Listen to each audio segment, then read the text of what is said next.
My position is being eliminated after 17 years, Jake, my boss said bluntly. Make sure your desk is cleared out by the end of the day. My name's Jake Wilson. I'm 54 years old, and until that Monday morning, I worked as the senior systems analyst at Meridian Technologies in Columbus, Ohio. For nearly 2 decades, I'd been the steady backbone of the IT department. I'd been there through it all. From the days of dial-up internet to the shift to cloud computing, 3 CEOs had come and gone during that time, but I stayed put, training every new employee, recovering lost files, and working weekends and holidays without ever asking for a raise or even a simple thank you. So when Daniel called me into his office with Vanessa from HR already sitting there, I knew exactly what was coming before he said a word. The atmosphere had been tense for weeks. I understand completely, I said. Giving a single nod, I left without another sound. No anger. No begging, just quiet acceptance. Back at my desk, I noticed younger coworkers stealing quick glances at me, then immediately looking down at their screens. Word spreads fast. Most of those were coders. I had personally trained, good kids, but clueless about what was really running beneath the surface of our systems or how the older infrastructure worked. None of them could navigate the custom software I had written or access the admin credentials hidden 3 layers deep in every system. I started packing my personal things methodically. The family photo, the coffee mug my son had made in high school, the little cactus that had somehow survived under fluorescent lights for 17 years. Bethany from marketing stopped by, her face tight with worry. Jake, I just heard this is crazy. You basically built this place. I shrugged.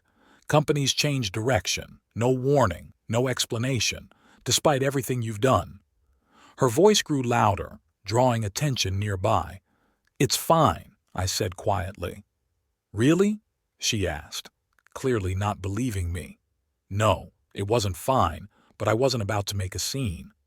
As I was walking out, Daniel stepped out of his office to watch me leave. No goodbye. No handshake, just surveillance to make sure I actually walked out.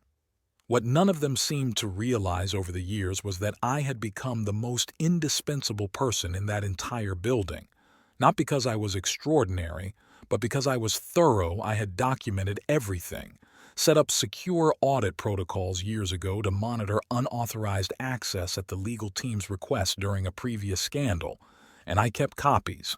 Sitting in my car, I took a moment to look back at the 12-story building where I had spent most of my adult life. The security badge I'd just turned in had been renewed 16 times. I started the engine and drove home. They had no idea what was coming Wednesday. It was going to be interesting. I'd been with Meridian since it was just 2 floors in a business park. I started the job when my daughter Olivia was in kindergarten. Now she was finishing grad school. The company grew, and I grew with it. I'd turned down offers from competitors because loyalty mattered to me. My wife Andrea used to joke that the servers were my second family. She wasn't far off. I knew every system inside out, every workaround, every backdoor fix for problems the executives didn't even know existed. The infrastructure I'd built had survived 3 acquisitions and countless fads that management embraced, then abandoned. Just months later, Daniel became my boss 5 years ago. A young MBA type who called our department IT resources instead of people. He was all about streamlining, efficiency, and digital transformation. Buzzwords that usually meant do more with less. At first, I tried to help him understand the complexity beneath years of growth and adaptation. We need to future-proof, he'd say in meetings, ignoring me as if I wasn't there 6 months ago. He brought in a consultant named Jason Phillips, expensive suit, firm handshake, Stanford degree proudly displayed on LinkedIn. They would huddle in conference rooms, whispering whenever I walked by. 3 months ago, I noticed my access permissions being quietly changed. Nothing obvious, just small tweaks to administrative controls. I could have protested, but instead I watched and documented everything. You seem distracted lately, Andrea said one evening as we sat on the porch. Is work okay? I nodded, sipping my beer. just changes nothing I haven't seen before. But this felt different. I was being sidelined in meetings. Emails about system upgrades stopped including me. Younger team members were assigned projects I'd normally handle. Then I found it. A company-wide memo about modernization initiatives that no one had shared with me. It detailed a complete restructuring of the IT department under new leadership. Jason Phillips. My position wasn't even on the organizational chart that same day while running a routine security scan, one of those background tasks no one else cared about. I spotted unusual patterns in our financial software regular payments going to a vendor I didn't recognize, Apex Solutions Group. A quick search revealed it had been registered just last year, with a business address pointing to a UPS store. The authorized payments had started small but kept growing month after month. I said nothing, just took notes, copied the records, and kept watching. Sometimes the quiet guy in the corner notices everything precisely because everyone assumes he sees nothing. The morning after I was let go, I sat in my home office staring at my personal laptop. No alarm had woken me. No commute awaited me. Just silence and the weight of what had happened. Andrea brought me coffee, setting it down without a word. After 19 years of marriage, she knew exactly when I needed space. "I'm going to the store," she said eventually. "Need anything?" I shook my head. After she left, I unlocked the bottom drawer of my desk and pulled out a flash drive, one of several I kept hidden and secure. Company policy strictly forbade removing data, but years ago, when the legal team needed an audit system to track insider threats, I insisted on off-site backups. They signed off and promptly forgot about it. I plugged it in and began reviewing files, internal emails, meeting minutes I shouldn't have had access to, financial records no normal employee would see. There it was, a full record of payments to Apex Solutions Group, totaling nearly $1.8 million over 18 months. The approval chain led straight to our CFO, Brian Wilcox. I dug deeper, cross-referencing dates and numbers until a pattern emerged. The payments lined up perfectly with a series of software license renewals used company-wide, but the amounts were inflated, sometimes by 15%, sometimes 20%, small enough not to trigger immediate suspicion, but large enough to add up over time. I pulled up the business registration for Apex Solutions Group. The listed owner was Thomas Wilcox. A quick social media search confirmed my suspicion. Brian's brother-in-law. They were siphoning company funds by inflating legitimate expenses. I leaned back in my chair, feeling something shift inside me. It wasn't exactly anger. I felt something colder, sharper, more deliberate. For 17 years, I'd been the guy who solved problems, fixed broken systems, and guarded our data, the dependable constant, the quiet presence who never stirred trouble. And yet, they discarded me like obsolete hardware. My phone buzzed with a message from Steven, a junior analyst I'd coached over the past couple of years. "Sorry about yesterday. What they pulled was total crap. Phillips is already moving into your old office." I set the phone down without answering suddenly. Everything made sense. Daniel and the CFO wanted me out of the way before anyone could uncover their scheme. They probably assumed the evidence would disappear along with me, that I was just some old tech guy clueless about corporate finance. I opened my email client and began drafting a note to the board. But then I hesitated, finger poised above the send button. It was too blunt, too easy to dismiss as the bitter rant of a disgruntled ex-employee. What I needed was leverage, something precise and undeniable, a way to reveal their fraud that couldn't be ignored or covered up. So I deleted the draft and started making a plan. Wednesday was tomorrow. The day of the board meeting, the quarterly financial reports would be presented, bonuses handed out, perfect timing. I shut the laptop and walked over to the living room window, staring out at the neighborhood where we'd raised our kids and built our lives. For the first time since the firing, a small smile tugged at my lips. Early Wednesday morning, I parked my car across from Meridian's headquarters, watching as workers flowed through the revolving doors. My laptop sat next to me in the passenger seat, logged into an email account I'd set up years ago for security tests, one that looked like it came from an internal address but was untraceable in the company directory. At exactly 9:15 a.m., I hit send on my opening move an email to Daniel with the subject line, "Financial irregularities immediate review required." Inside, I summarized what I'd found about the Apex payments, enough to sound credible, but leaving out the family connection. If Daniel was involved, he'd panic. If not, he'd investigate. Either way, I'd gain insight. By 9:45, my phone rang. It was Daniel. I let it go to voicemail. His message was terse. "Jake, we need to talk about your email right away. Call me back." I ignored him. Instead, I drove to a nearby cafe, set up my laptop, and waited. At 10:30, I received a new email from Vanessa in HR. "Mr. Wilson, we've received concerning communication from you which may violate your separation agreement. Cease all contact with Meridian employees and remember your confidentiality obligations. Further communications may lead to legal action." So that was their game plan. Threaten, dismiss, isolate. I hadn't signed any such agreement. Around noon, I went to my bank and opened my safe deposit box.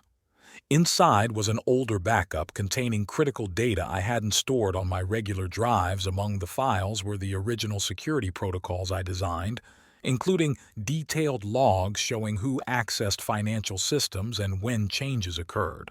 Those records showed that Brian Wilcox had requested extended access to the financial approval systems right when the Apex payments began. 18 months ago back home, I saw 3 missed calls: Daniel, Vanessa, and now Jason Phillips.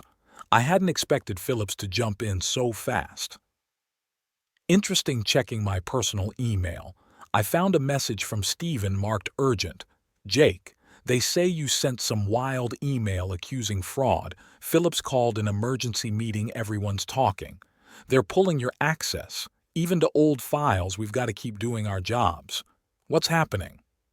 "Poor kid, caught in the middle," I replied briefly. "Don't get involved, Steven. Just watch." At 3 p.m., my home phone rang. An old business number I rarely used. I answered without speaking. "Jake, this is Brian Wilcox." His voice was calm, measured.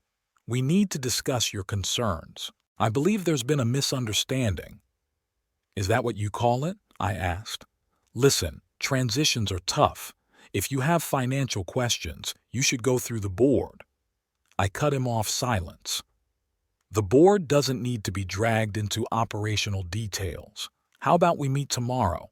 Just the two of us. We can clear this up." "Sorry, I'm busy tomorrow," I said. "Besides, I think the board will want to hear about Apex Solutions Group and your brother-in-law." The sharp intake of breath told me all I needed to know. "You're making a big mistake," he warned.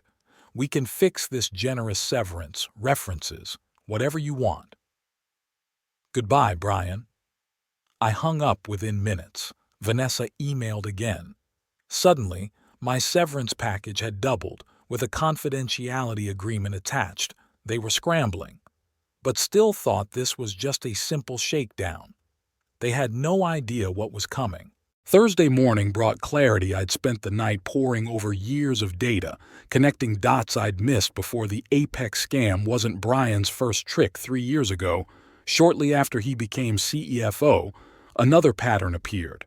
Inflated consulting fees paid to Lakeside Business Solutions. Different name, same con. Exorbitant invoices for work barely done or never done at all. I traced Lakeside's registration to Patricia Wilcox, Brian's wife. She was listed as CEO of a company with no website, no employees, and just a virtual office address. The bigger shock came when I dug through email archives. Daniel hadn't just known about these deals. He'd helped arrange them. In return, his department received budget raises while others got cuts. He'd been hired specifically because the former IT director started questioning expenditures. Even Jason Phillips was tied in. His consulting firm was hired through a shady process that sidestepped normal procurement rules. His real job wasn't modernization. It was eliminating the one person who might notice the financial mess: me. The scheme was clever in its simplicity. Set up seemingly legitimate vendors, approve inflated payments, then split the difference since real services were delivered, just at marked-up prices. Auditors looking for outright fraud wouldn't spot it. Over 3 years, they funneled nearly $4.3 million out of the company. I compiled a detailed report, spreadsheets showing payment increases, registrations linking the companies to Brian's family, emails proving Daniel's involvement. Then I did something they wouldn't expect. I contacted Robert Chen, a board member I'd worked with during a security project years ago. He'd semi-retired but still made it to quarterly board meetings. "Jake Wilson?" he said when I answered on the second ring. "Long time. Heard you left Meridian." "Not by choice," I replied. "Robert, I need about 15 minutes of your time. It's important." There was silence on the line. "Is this about why Brian and Daniel have been meeting behind closed doors looking stressed? The board meeting was tense yesterday." "Probably," he chuckled. "I always thought you knew where the skeletons were buried. Where can we meet?" An hour later, we sat on a bench in a park 3 miles from headquarters. I handed him a sealed envelope containing a printed summary and a flash drive. "That's everything," I said. "Dates, amounts, links. I'm not asking for my job back, not after all this. And I'm not after money, I just want the right people to know." Robert studied me carefully. "Why come to me?" "Because you actually read the audit reports. I've seen you in meetings. You ask the tough questions." He nodded slowly. "There's an emergency board session tomorrow, a finance committee review." "Convenient timing," Robert said, slipping the envelope into his pocket. "If what you've got checks out, there will be serious consequences." "That's what I'm hoping for." As I walked back to my car, my phone buzzed with a text from Andrea. "Some guy named Jason Phillips stopped by looking for you. Said it was urgent. I told him you weren't home. They're getting desperate." "Good." That afternoon, 2 competing firms reached out with job offers, positions well above my last role, with hefty signing bonuses. Word had spread about my sudden availability. I ignored them. This wasn't about a new job. It was about finishing what they'd started. That night, using credentials that should have been revoked but weren't, sloppy IT transition, I logged into the company's email server one last time. I scheduled a message to hit every board member's inbox at 8 a.m. the next morning.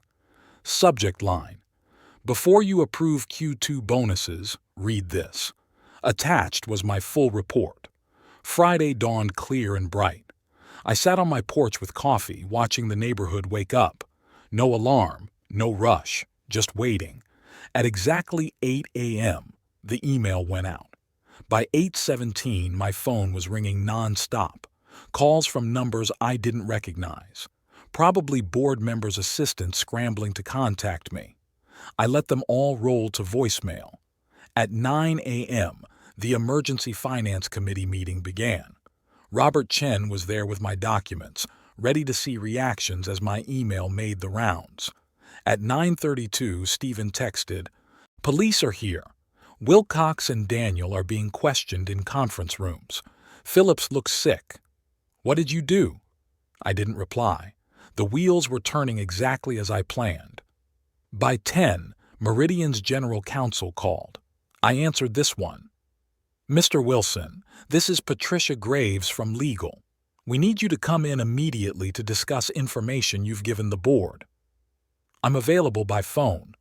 "This really requires in-person." "No," I interrupted calmly. "Everything I know is in that report.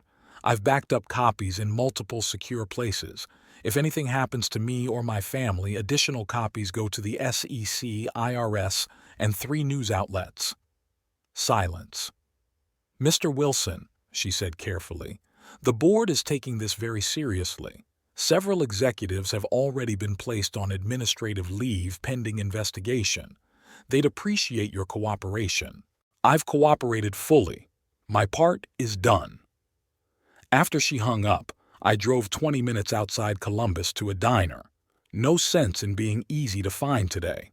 Over lunch, local business sites started breaking the news. Meridian Technologies executives under investigation for financial irregularities. No names yet, but that was coming. At 2 p.m., Robert Chen called. "It's a bloodbath," he said without beating around the bush. "Brian confessed when we confronted him with your evidence. He's trying to cut a deal and blaming Daniel. Daniel denies everything. Phillips says he was just a consultant with no knowledge of finances. The board isn't buying it. We've suspended all 3 pending investigation. Forensic accountants come Monday. Early estimates show at least $4.5 million diverted over 3 years, maybe more." I nodded to myself. I'd been close. "The board wants to talk to you," Robert added. "Not just about coming back. They're creating a new chief security officer role reporting directly to them." I'd expected this possibility but was still caught off guard. "I'll think about it," I said. That evening, I told Andrea everything. She listened quietly, then asked, "What do you want to do?" Good question. The revenge part was done. The people who'd pushed me out were now being pushed out, probably facing criminal charges. Justice served cold and precise. But going back meant returning to the place that tossed me aside after 17 years. Could I do it? Would I want to? "I need time to decide," I finally said. Later that night, I opened my laptop one last time and posted a single message on my dormant LinkedIn profile. Never burn bridges. Just let them collapse under the weight of their own greed. Within minutes, former colleagues began reaching out. Word was spreading fast. The quiet systems guy had taken down 3 executives without raising his voice. By Monday, everyone would know exactly who they'd underestimated. Monday morning, I walked into Meridian's headquarters wearing a suit I hadn't needed for years. The security guard did a double take, then quickly printed me a visitor badge. "Welcome back, Mr. Wilson," he said, respect clear in his voice. The elevator ride to the executive floor was quiet. I'd never had reason to visit this level before. Now I was expected in the boardroom. 10 board members sat around a polished table. Robert Chen nodded slightly as I entered. The interim CEO, formerly COO, looked uneasy. "Mr. Wilson," she began, "thank you for coming. The situation you exposed is unprecedented." I stayed silent. "The full extent of the fraud is worse than initially thought," she continued. "The forensic team has uncovered nearly $5.2 million in diverted funds. Criminal charges are being prepared." Still, I waited. Robert cleared his throat. "Jake, the board has unanimously voted to create a new executive position, Chief Information Security Officer, with full executive privileges and direct reporting to the board. We'd like to offer you the role." I set my folder on the table. "Inside are my conditions," I said. "Non-negotiable." The CEO opened it, scanning quickly. Her eyebrows rose. "Full audit authority across all departments, independent budget and veto power over financial technology decisions." I nodded once. "That's unusual," she said. "So was embezzling $5.2 million, I shot back. "That happened because nobody was paying attention. Now someone will be." The room went quiet. "You have until noon," I added, standing up. "I've got other offers." As I headed for the door, Robert stopped me. "Did you plan all this from the start, Jake?" I paused. "I didn't plan on getting fired after 17 years. Everything that followed was just me doing what I've always done, spotting weaknesses and putting proper security in place." At 11:47 they called. They'd agreed to every single term. 6 months later, I sat in my new corner office, reviewing security protocols for the next quarter. The Columbus skyline stretched out before me, a daily reminder of how much had changed. Brian Wilcox had pleaded guilty to multiple fraud charges. He was cooperating and would get a reduced sentence, still a stiff penalty. Daniel was fighting the charges, claiming he'd had no knowledge despite the evidence. Jason Phillips had fled to Brazil but was in the process of being extradited. Most of the stolen money had been recovered, enough to keep the company financially stable. My old team now reported to me. I'd promoted Steven to handle day-to-day operations. The kid had promise. He just needed someone to believe in him. A knock at the door pulled me from my thoughts. Andrea stood there smiling. "Ready for lunch?" she asked. I nodded and grabbed my jacket. As we walked through the IT department, conversations quieted for a moment. Not out of fear, but respect. Everyone knew what had happened. They knew I could have destroyed the company but chose to save it instead. In the elevator, Andrea squeezed my hand. "Happy?" she asked. I thought about it.